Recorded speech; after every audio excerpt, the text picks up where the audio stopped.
Why is Ravenloft and Strahd so iconic to D&D? That's a really good question. I think part of it is, until he had come along, we'd never really had a vampire in D&D lore as fleshed out as he was.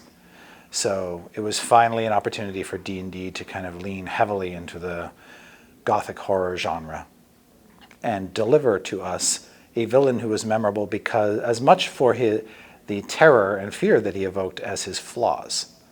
And he is a very tragic, as many gothic horror figures are, a very tragic figure who can't see himself in the mirror. So he doesn't know why he is his own worst enemy. And so the dark powers punish him by essentially making him a prisoner in this realm, of which he is the undisputed master. But he is neither alive nor of a mind to enjoy it. And so he just lives in this purgatory of his own making, unable to escape, and trapped in his own evil. He has to feed, and he doesn't really see much joy in anything anymore. So I feel for the guy. At the same time, he's lived too long, and somebody should just drive a stake through his heart. Because all things must end, good and bad. Would the Dark Powers ever really let him go? That's a fair question. We've always managed to keep that ambiguous so that you can kill Strahd and feel good about it and he will never return. Or the DM can say, the Dark Powers, woo, they brought him back somehow, or you didn't kill him entirely, or you didn't spread his ashes over holy ground, or whatever. So he can always come back, and he has enjoyed a tremendous amount of longevity over the years because people never seem to get tired of fighting him, partly because as a vampire, he has lots of options. He can be evasive, he can be confrontational, he can slip away, he's hard to kill. He's also a surprise because he's a necromancer. So on top of his vampiric traits, he's got spell casting, and nothing is scarier than a spell casting vampire in a gothic horror setting. So he has a lot going for him. I think part of the reason why he's endured too is because he's got a bitchin' castle. And the castle is a reflection of his identity and his complexity. And it is certainly one of the most astonishing, best visualized locations for a D&D adventure that's ever been done. Those who have run the adventure multiple times have probably caught on that the castle, while architecturally castle-like, has some features that kind of defy logic. Like, it's very hard to get from one place to another by a direct route. And as I discovered in working on Curse of Strahd and in conferring with Tracy Hickman, the creator of Strahd and the original adventure designer, that was deliberate because once he got you into the castle, he wanted to disorient you. And so you would quickly become lost in its corridors and chambers by design. It made it easier for Strahd to corner and kill you. Is there anything at all relatable or likable about Strahd as a villain? Well, if you look at his character arc in total, he was a man of great promise. His father was a king, so that's kind of cool. You're sort of born with royal blood. He was a soldier who won great accolades on the battlefield. He was a terror on the battlefield, but he had a lot going for him.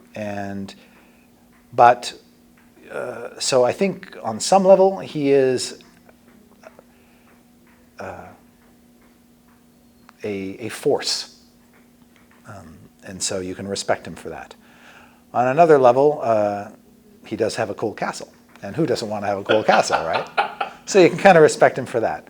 But he is evil, absolute, malevolent, narcissistic, self-consumed, unable to place other people above his own desires. So there, and literally beyond redemption. That's what his punishment is as an undead creature. He cannot be redeemed. He must be destroyed. So beyond the potential of what he could have been, there's not much there to admire. Why do you personally like that story? Why do you personally like Ravenloft? I think Ravenloft walks an interesting edge between being a D&D adventure that has heroes as the central characters trying to survive and escape in this realm, and a villain who's worthy of the time that you're sort of investing in this campaign. I think part of the charm of Ravenloft 2 is that every time you play it, it can be a different experience because of the way the adventure was actually structured and because the villain is complex enough to accommodate that structure. So you never get bored, and it's hard to predict what the outcome will be because you might be fighting Strahd in a different place every time you play, or the thing that you need to kill him is located somewhere else in the castle or whatever. But I think that one of the things that Ravenloft did, part of the reason why Strahd is so compelling is because he is a thinking villain. And you can have a conversation with this villain, and you can find ways to get under his skin or find the thing that's going to undo him or any of that. So there's just a lot to play with, both as a player going into that scenario and as a dungeon master. For me, I remember the first time I even played that module, it was, this is a villain with personality. That scared me more than anything else, I think. Right, yeah. And in some ways, it's like saying this is the story where the villain thinks he's the hero. Right. And that's unusual too. Right. Even his rationale for doing the things he does, it's the kind of thing you could imagine that in many ways he's a dark mirror of the adventurers themselves. Like if the adventurers allow power to go to their heads, if they become too enamored with their own might and start throwing, using their magical weapons to, murder townsfolk or tyrannize people, they are one step away from being Strahd the vampire, in a way. Mm-hmm. So that kind of dark reflection of us is interesting. What was that like for you when you decided to do Curse of Strahd, when you got a chance to do that and add to that lore? That had to be kind of, that's the baddie. In some ways, it was the easiest thing in the world because I didn't have to do anything really to him. I didn't have to really change much to kind of contemporize that story for a modern D&D audience. All I really had to do was show more. So the goal of that product was to preserve the feeling of the original while also building out Barovia and showing how, my emphasis was on how Strahd and the way he's behaved and his actions have affected his land. Because that's one thing we couldn't get in the original adventure by virtue of its relatively short length. In 32 pages, you got the vampire, you got the castle, and off you went. But when you have, 256 pages, you can see how he has made his mark on the lands around him and others who have been affected by his evil and self-consuming madness. And it also let us sort of tap into even more tropes of the horror genre.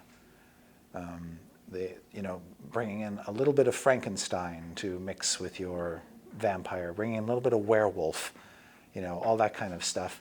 Bringing Van Richten, who was a character introduced later in the Ravenloft mythos, back in to the story to play a role, so that you have your Van Helsing figure to toy with as well. And in some respects, Van Richten is also a reflection of us, a different kind of corruption, in a way.